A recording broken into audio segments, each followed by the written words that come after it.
Hello, this is the Provoked Prawn, and this is the Elgato Wave 3. This is a USB microphone, a condenser microphone from Elgato that's designed for streamers and content creators, and features a number of interesting design facets that make it potentially interesting and really useful. And I'm going to be talking through those as I unbox this device and give you an overview of it that includes a look at the software. And this ties in with Elgato Stream Deck software and with a new software from Elgato called Wave, which allows you to do some clever stuff with tying up the audio to use in your Twitch streams and other things. And I'll show you those at the end of the video because they are very interesting. For note, I am also using the Wave 3 to record the voiceover for this video so you can get an idea of the quality of it. There are some tweaks to it, and I'm going to be talking to you about the audio quality as we go through as well, so you can get an idea of what that's like. But this is what the microphone sounds like when it's cleaned up and is presented on YouTube, so you can get an idea of how good that is. This microphone is one of two variants. There's the Wave 1 and the Wave 3. The Wave 3 is the more expensive one at £159 or $159. However, it delivers a better experience because it offers up to 96 kilohertz in terms of sample rate, 24-bit resolution, and they're both condenser microphones, and they both only have a cardioid pattern to them. So it's designed to face towards you as you talk to it to give you the best audio capture experience. This mic is aimed at Twitch streamers, content creators, those that are going to be talking to the mic constantly. It isn't aimed at people that are doing podcasts and have multiple people sitting around talking into the microphone. So you only have that cardioid pattern, which is basically straight onto the microphone. However, it does have some other interesting things to it that include an internal pop shield to take away the pop from your voice, and also it has a Clipguard technology in it, and that basically means that you can talk normally and not have to worry about accidentally hitting a high level if you talk really loud and clipping. It automatically works out where that is and prevents you from clipping and causing problems. Very clever, and part of an interesting design facet to it. Inside the box you get the microphone and a USB-C cable, and I'll leave all the specifications in the description. You can get an idea of those and everything else, as well as links to go and purchase. But you can see it's USB-C to USB-A. Nothing fancy going on here, but a reasonable size cable.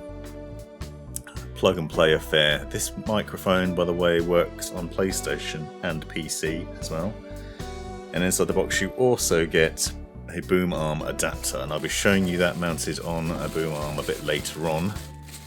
And I did have a minor niggle with that installation process that's worth talking about as well.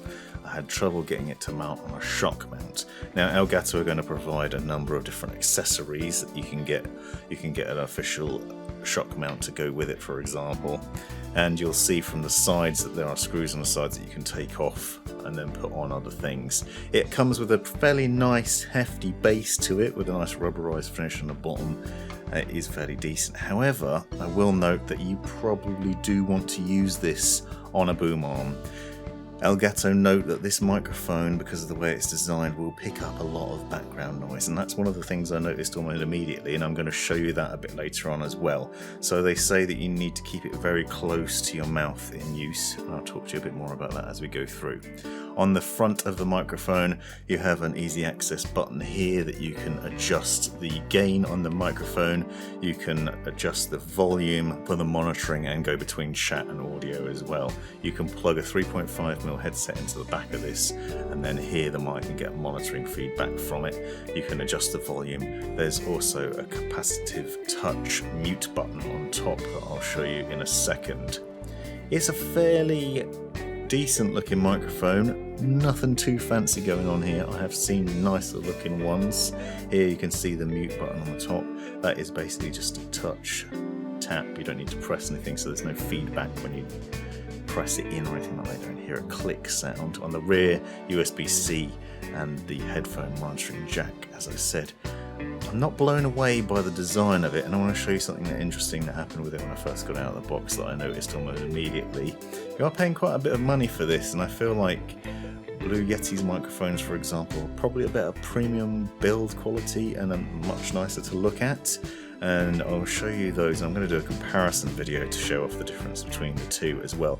However, feature-wise, this thing has a number of interesting features to it. As I said, at 96 kHz sample rate, 70 to 20,000 Hz frequency response, built-in pop filter, and the Clipguard technology result in a pretty rich sounding experience and a good microphone quality. Also, the software that comes with it and the way that ties in is also really interesting, so stick with me to see that because that gets really cool. Now I want to show you one of the problems that I had with this mic, and one of the things that I noticed. My desk has a little bit of wobble on it, and I noticed when I accidentally knocked it, the microphone wobbled on that stand. So it doesn't have a shock mount or anything, but I felt like there was a little bit of wobble in the mic, and one that I don't have with the Yeti Nano. So you can see the Yeti Nano has quite a hefty base and a good solid stand to it. It doesn't move when you wiggle it around.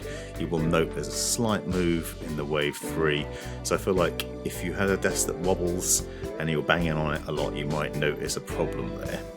That's when you're going to want to think about getting a shock mount. The other thing with this mic is that they suggest, because it picks up so much background noise, that you should keep it 2 fist lengths away from your mouth, so a really short distance. So if it's on your desk and pointing up at you, you might find there's a problem. So the best thing to do is to mount it on a boom arm and get it as close as possible to your mouth to reduce the other noises around. Then you can lower the volume that it's picking up, reduce the gain, and make sure it doesn't pick anything else apart from your voice and make it sound a lot richer. So to mount it on a boom arm, you just remove the base by unscrewing it, and then you can see underneath you have a little thread here, and in the box you have that attachment that you can then screw on so that you can then mount it on the boom arm. Fairly straightforward process, or so I thought. But once I got started with this, I soon came unstuck, and I'm going to show you why. Now, for reference, I have a blue Compass boom arm that has a shock mount with it, and I'll link to that in the description, that I use for most of the mic tests that I do. It's a really good quality, hefty boom arm with some nice design features to it. Nice, good quality shock mount as well. Now I figured that this mic would mount successfully on that, however I found that it soon didn't. The attachment that you screw into the bottom of the Wave 3 is just a bit too shallow. Now I figured this is probably because Elgato is going to have their own shock mount system and maybe some other attachments that you might like to add on to it, but I wanted to show you this just in case, worth knowing before you buy, that you might have issues if you have a similar shock mount set up to what I do. You can see the thread itself is nice, it's good quality, but it isn't quite deep enough, and I'll show you why in a second. So here is the Compass boom arm and that shock mount. Now normally what happens is basically you put the mic on the top and then you screw the screw into the other side, and then that takes any knocks out of the desk. So if you're knocking on the desk accidentally, it doesn't get through to the microphone, so you have a better quality sound. It's not essential necessarily, but it is useful. Now I found that the thread on the attachment wasn't quite deep enough, so the screw doesn't go in all the way, and then the mic basically hangs loose on the shock mount, which is kind of defeats the point. Not an issue I've had with other mics I've tested. I've put quite a few different ones into this, from a Trust one to the HyperX Quadcast to the Yeti Nano. All sorts have gone in here and not had a problem with them. This one, however, wouldn't fit, and you can see how tight it is on the full-size Yeti microphone from Blue, and then the difference between that and the Wave 3. This is a minor point, but I think it's worth knowing before you buy. If you're spending quite a bit of money on a mic and you already have a decent shock mount, or you're thinking about buying a good quality shock mount, you might have this problem. There's a loose fit there, so that's an issue. However, I did find that it would fit as standard straight onto the boom arm itself without the shock mount and without that problem, so that's one way around it.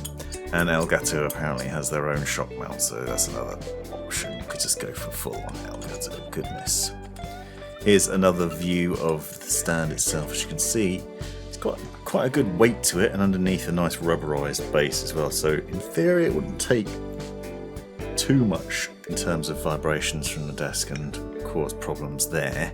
However, you need to get it on the desk that's close enough to your mouth that you can have volume low enough that it won't be a problem, and I think that's potentially going to be an issue. When I first got this out of the box and tested it, And I'm going to show you this in a second. I had it on the desk and it was a bit too near my keyboard, not close enough to my mouth. I had to turn the gain up a bit, and then that resulted in a problem of it picking up the noise from my fans, the surrounding environmental noise, too much noise from my keyboard, and not enough from my voice. So it's worth bearing these things in mind. You have these sorts of problems with any microphone basically, which is why it's always best to get a boom arm, get it off the desk and as close to your mouth as possible. But it is something to be aware of. Elgato say that they are going to release some noise suppression software in future updates to the software, so it may be in 6 months or a year's time that this is improved and the quality of the pickup is much better. But as it comes out of the box now, you have to have that gain on really low, and I'm going to show you why in a minute. I'm also going to do a separate video on how to improve the audio quality to this microphone and reduce the amount of background noise that it picks up. So if you're interested, be sure to check out for that one. But I want to show you now what it sounds like. So I'm just going to be quiet for a minute and let you see a stream with it on the desk. Too many steep inclines, sir. We just can't do it. Oh my god, there's a baddie. How do you not die?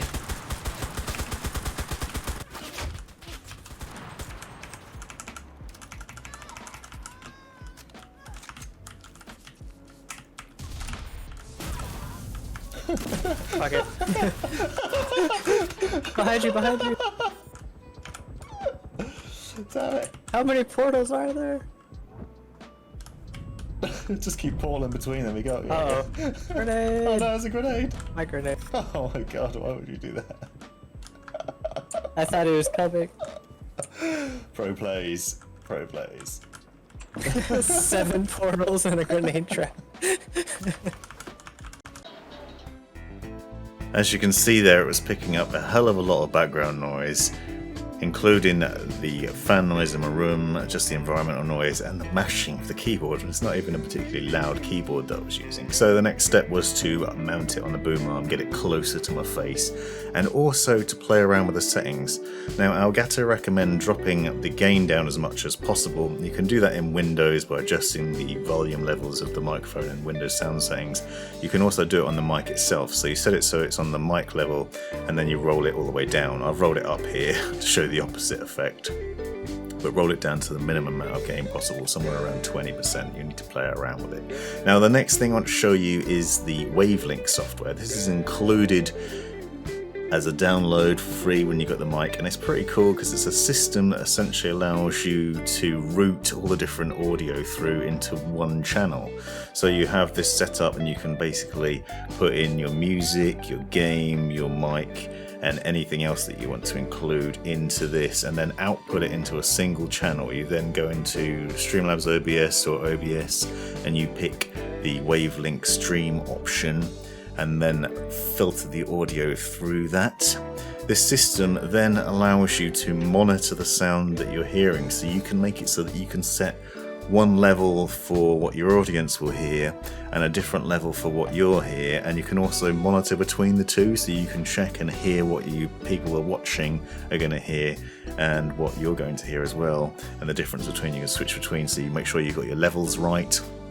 You can adjust the levels for the stream versus what you're hearing, and you can see the individual ones. So if you see on the right hand side in the Wavelink software where you have the little headphone sign, that's what your audio levels are going to be, and where you have the sort of broadcast sign, that's what the viewer's experience is going to be. So for each of these, you go through into the at volume device preferences, you set your output as the standard headphones that you're using. In this case, I'm using the Creative SX5 gamer headset. The input is obviously the Elgato microphone, and then you go through and you pick your output for each of these. So I've got Spotify set as Wavelink Music, and then Cuisine Royale, which is one of my favourite games, set that as Wavelink Game, and then you can go into the software and adjust the audio. So obviously you could set my mic higher than the game audio to make sure that everyone can hear my voice nicely, and then you can set Discord audio through there as well so that people can hear your friends talking.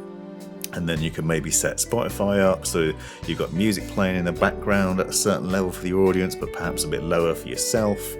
Really cool. Another thing that you can do is that the Wave link can be pulled into Stream Deck. So if you happen to have a Stream Deck, or you have the app on your phone and the other ways you can access it, you can go into Stream Deck software, go down to more actions and search for Wave link.